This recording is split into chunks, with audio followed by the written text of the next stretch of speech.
muddy girl. You are one muddy girl. You're a muddy girl, you are. Hey?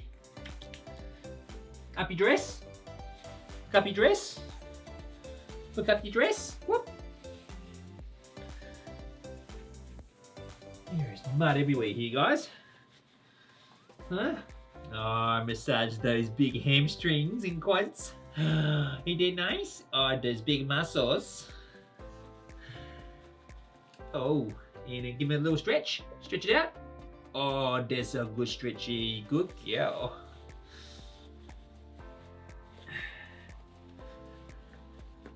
And that big booty.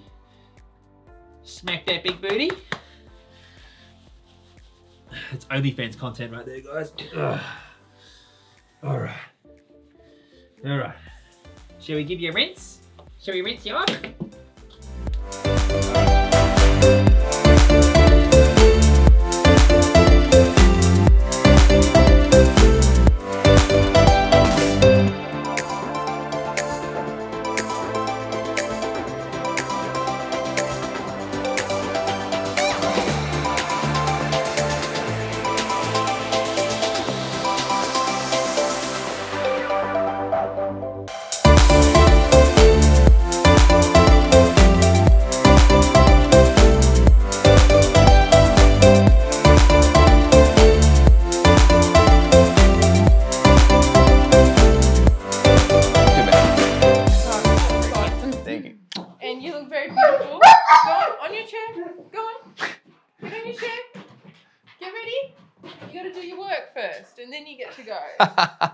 and have your reward. Great. Okay? Busy girl. She's not going to want to do this video now. Love you. Where's Mummy? I love you. Where's Mummy going? I don't have keys. Okay, I won't leave. Bye. Bye. Shall we do a Q&A video? Oh, betrayal. Where's Mummy? Where's Mummy gone? Should we do this video? Where's Mummy? She's gone. She's gone, mate. No, we'll go walkie soon. You go walkies? We'll go walkies soon, all right? Should we just do a quick video? Let's do a quick video for your friends. Yes? Mwah. All right. Just before we get started, guys, just FYI, I'm not a dog trainer, expert, specialist in any degree, which way or manner. I'm just a normal, everyday dog dad trying to do the best thing for his German Shepherd, Loose the Goose. So please take everything I say with a grain of salt. Hey, you're going grey. You're going grey. You've got grey hairs under your chin. You're 3. First question, tips and tools to stop nipping and biting. So what we did, we essentially just, whenever Lucy got really mouthy and started nipping us with her razor sharp little piranha teeth that she had back in the day when she was a 3-month-old puppy, I literally just grabbed her little snout and just said no. That's pretty much it, or I would walk away. But most likely, I think the most effective thing with this was actually just age. I think most German Shepherds and or puppies will naturally grow out of this really horrible, mouthy needle teeth period. Next question is, how did you teach Lucy to walk so nicely on leash without pulling, and what tools did you use? Now, to be honest, Lucy pulled her way through nearly every no-pull, halty, harness and lead back in the day. But I found 2 things that work. The first thing is obviously training, and the second thing is training with utilization of a prong collar. Now, prong collar may look like a medieval device, torture device, but I can assure you it is not. But before you do get one, maybe just talk to a dog trainer about it and see if they can teach you how to use it correctly. Most epic dog trainers will, and that's awesome. But not everyone thinks they are the best training tool, more or less because of the way they looked, and or maybe some people have misused them in the past and have inflicted serious damage with this training tool. Now, I think personally they are a safe and great training tool, or I wouldn't use it on Lucy. Used correctly, they are epic. And they've really helped build my relationship with Lucy.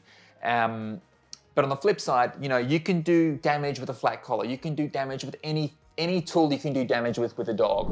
Alrighty, next question. Do you regret anything you did or didn't do with Lucy? Something you wish you knew about sooner?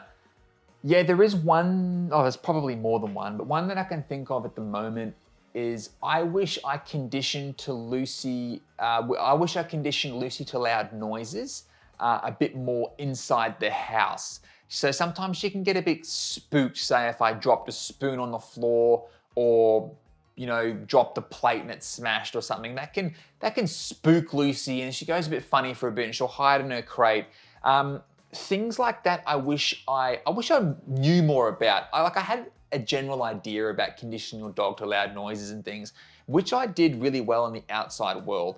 Thus, taking Lucy through the city as a puppy. And it's one of our normal things that we do now is go through the city in public transport and she's on big loud streets and stuff and there's horns and cars backfiring. None of that phases her. But I did lack to recognize things inside the house that scared her, and I didn't probably help her with, or I didn't really know or notice these things at the time, but they led into her being probably spooked. So I would have worked on kind of conditioning her to like loud noises and things inside the house, inside our safe zone as well. I kind of feel like I put a lot of work in the outside world, but I may have lacked that kind of conditioning in the inside world. So that's something that I'll really really focus on with my next dog. I'm sure there's other things that I could think about too if I sat here for a bit longer, but I will move on to the next question. But great question. All right, next question is Lucy still seeing ghosts in the house? No, there are no ghosts in the house. I don't know if some of you may not know, but I thought we had paranormal activity going on here for a little while there, but it wasn't. Turns out we have a family of possums living in the tree outside our house, and they like to do long jump onto our roof. Next question. What was the hardest issue you faced in training Lucy? I'm sure there's multiple things, but thinking just off the top of my head at the moment, trying to catch Lucy in the act when she did something naughty. That is the hardest thing to do. These guys are so stealthy, and because if you don't catch them in the act, you can't correct them. And then it's just like, you know what I mean? So yeah, I think that was the hardest thing. And that pretty much, and this is my fault, but it actually led to the backyard getting destroyed by Lucy. And that probably cost us thousands and thousands, probably like $5,000 worth of damage that we had to get replaced.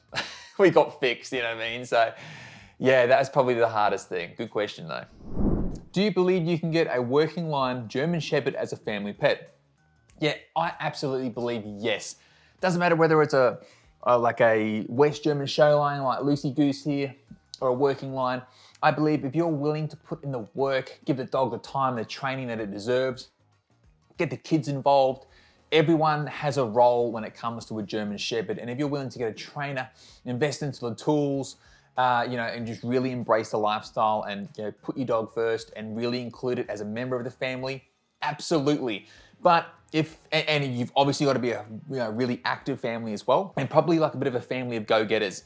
But if you're not willing to put in the work, maybe you're a bit more of a chill family, you'd like to bum around on the couch and play video games or whatever, this is an example, like you guys aren't motivated and the dog's just gonna sit in the backyard and do sweet fuck all, I recommend not. To be honest, absolutely not. Get a cat. Next question is, where do you get the purple leash accessories like the ones that you use, and do you feed Lucy raw? What I'll do, I'm suppose you're talking about these purple matching leash and harness system here. Check it out. This is an Australian company who do these. I'll leave a link down below. They're pretty epic. And do I feed Lucy raw? Not anymore. I used to feed her a little bit of raw, and that was guidance that I had from her breeder. But it just turns out that Lucy actually has an intolerance to larger protein molecules. So she has to have some type of hydrolyzed protein now. So essentially we have her on a special prescription kibble, and that's what we're on. Next question, fun ways to practice recall. So with Lucy especially, we would just be really over the top and extra when she did the command right. And we always made it like a game. So I think if you always make it kind of like a game, the dog's gonna be really kind of interactive and willing to work, and it's fun. I find that's probably the best way to do it. But if you're really monotone and boring and you're not really giving the dog they do the command right, you call them over, like Lucy come, and she comes over and you're like, oh yeah, good job, Luce. And she's just gonna be like, what? Like, what does that even mean? But if you're like, oh, yay, good girl, ah, you know, and get all high-pitched voices and just be extra about it, you know, you really transfer that message to them like they've done a good job, and they're like, yeah, you give that feeling of accomplishment and fulfillment. So I think that's probably, you know, the right way to do, you know, fun ways to practice recall. All right, next question. What's the next step in Lucy's obedience training? She's already amazing. Where to from here? So with Lucy's obedience training, we were actually about to start training her for something really special. Now, Lucy has a talent agent. Sounds weird, but yeah, she has a little agent. She's a part of an agency. And Lucy'd been put forward for a job offer that she got for this big production company. Now, it's a kind of big production where there was a non-disclosure agreement and everything. Like, well, I hadn't signed it yet, but we were about to sign it, and we're getting fed some information on what I specifically had to train Lucy to do. There were going to be a couple of other dogs, and it was quite a big deal. It was probably the biggest thing that she would have done thus far in her little 3-year career. But unfortunately, we've just had a massive COVID outbreak, and that's all been canned for now. So touch wood, once we're all out of lockdown again, we can maybe pursue this again, and we get contacted and we get the information. But she was gonna have to do a couple of important things, and this would have required special training, and I would have been working on this for probably a good month, and then we would have gone to a big set, and it was gonna be cameras and TV crews and the whole works and jerks. Now, if this does go through again, I actually organized one of my friends to get a whole lot of behind the scenes and film the whole day.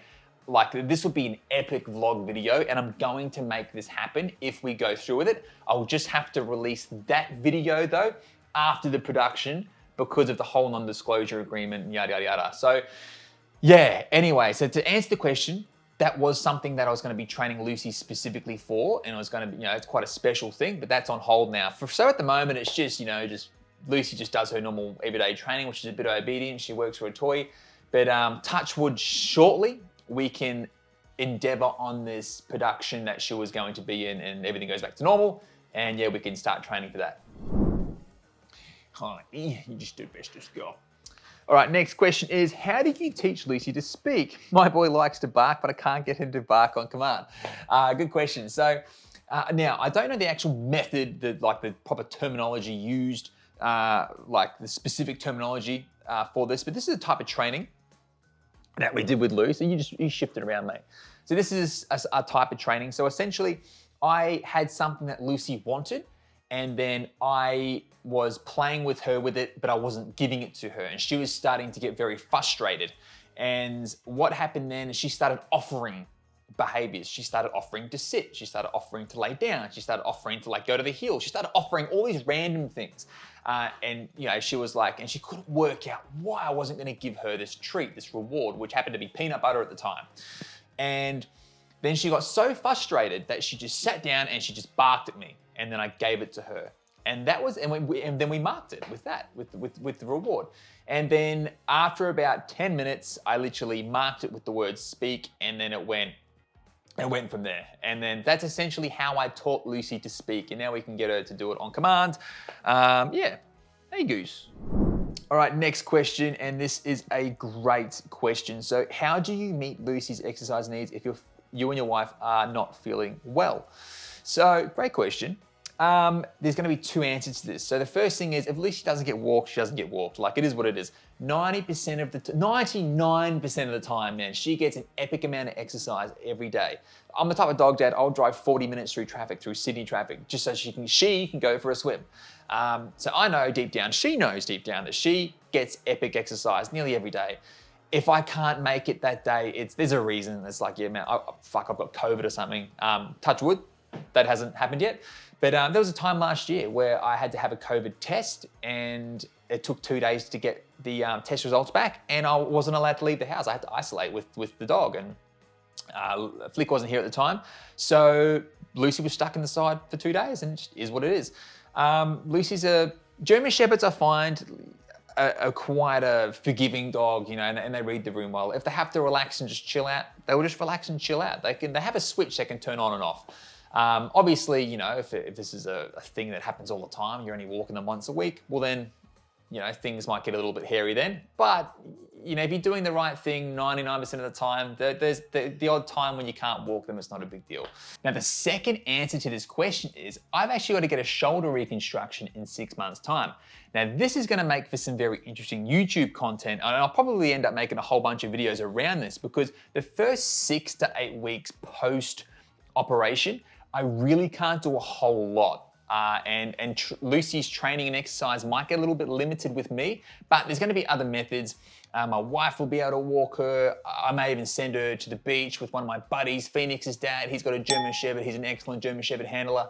Well, this will essentially highlight how well and important it is to have a really well-trained dog for when things like this do happen, because life gets in the way. And unfortunately, I have too many hobbies, and one of my sporting hobbies ended up with a really bad shoulder injury at the start of this year. So, you know, and I now have to get this fixed. So there'll be better, probably up to a 2-month period where I will be not being able to put the same energy and effort into her exercise. So I'm gonna have to find alternative means to making sure she gets the exercise that she needs. Anyway, guys, we're gonna have to wrap this up because we have to get some stuff done, but we still have about 10 more questions to get through. So we're gonna do a part 2 to this video. So if there's any other questions you would like to know and other stuff you'd like answered, please drop them down below. And we're gonna do a part 2 to this video in a few days and answer the rest of these questions, and I'll continue to answer those questions in the part 2 video. Guys, if you enjoyed this, please drop a like, obviously comment your questions, subscribe, share the video. We'll see you in the next one. Yeah, buggies? Yeah? Mwah.